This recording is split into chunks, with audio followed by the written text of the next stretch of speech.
uploaded a few videos. So anyway, so if you saw the last video, I hope you took some time to think about this position. It was a really interesting game, and I have it recorded. There might be a few order errors, but everything was mostly intact. So I might share that in another video sometime, but I'll just talk about this opening. My thought process here is black tend to keep the bottom left, and right now white's normal follow-up over on the bottom right would be to play this move, and the follow-up to that move is to play here. So all of these generally indicate that white's kind of aiming for the center area, like this kind of area, and on top of that, white, after white plays these two moves, white is actually fairly weak on the right, so there's this kind of move. So black can take the right. So I'm watching out for white's development to the center area. I also know that white tend to keep the bottom left, but it also leaves white the option to play a few different moves in the bottom left, right? So if I play somewhere else, white has the option of sliding here to undercut my base. If white gets strong in the center, he can chase me out. The normal Joseki would be to play here, and then white would usually back off or something. But this is probably not what black wants to do, because my stone in the bottom right is in a kind of difficult spot for white to deal with, and because the relationship between his two stones are not isn't really good because they're separated. So black could, come up and split them, or lean on one side. These are both options.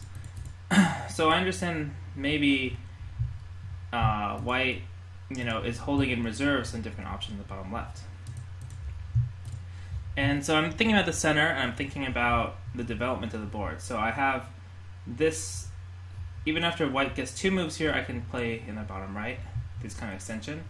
And after that, you notice that the left side and the top side are kind of miai. So if I can get a local advantage that deals with the bottom right, then I think black has a better position. So in the game, I leaned here, and I was planning to say, oh, if white plays here, I'll just play this variation, right? Which gives me a locally very strong shape. If white pulls back here, it's usually not great because black can later come back and take the two stones. So I was aiming at this, but white actually just tenued again and played here. And I think this worked out really well for me because I just took the corner, and white took the corner. And you notice the board is almost symmetric, right? Both of us have these kind of two strong camps, two star points. But my shape is much thicker and stronger. And actually, because of this, I can move to the right side first and get a fairly solid group.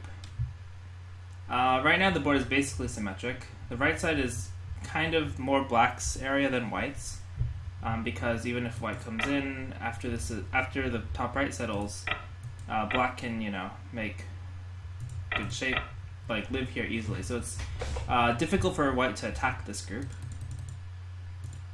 And if you treat the top and the left as miai, then no matter which one, black will get the last point. In the game, white blocked here, and then I played this one to reinforce the right side. You might wonder why I didn't play something like this. I wanted to make a stronger corner. I was more emphasizing the ability to expand on the top, and I was more de-emphasizing a white invasion here, as opposed to this where white invasion here or here. There's a lot of possibilities of flexibility for white. So anyway, the game was like this, and I think that up to here the position is fairly good for black. Both of these corners are about 16 to 20 points. Black's corner here is very solid, whereas white's corner is open. And the development on the left, white has a weak stone. And as black chases white into the center, if it was a normal development, black could aim at and reducing the top. Okay, so that was the last problem. That's the problem from last video. This time, I'm going to leave you with a kind of Joseki question, I guess, another one. I was actually going to set this up for maybe a lot of weaker players would like. I thought maybe some easier problems I've heard. So I thought maybe I'd set it up in like a handicap game. So maybe it's like this, and then white pincers. And the question is, this is a very common Joseki, especially in handicap games.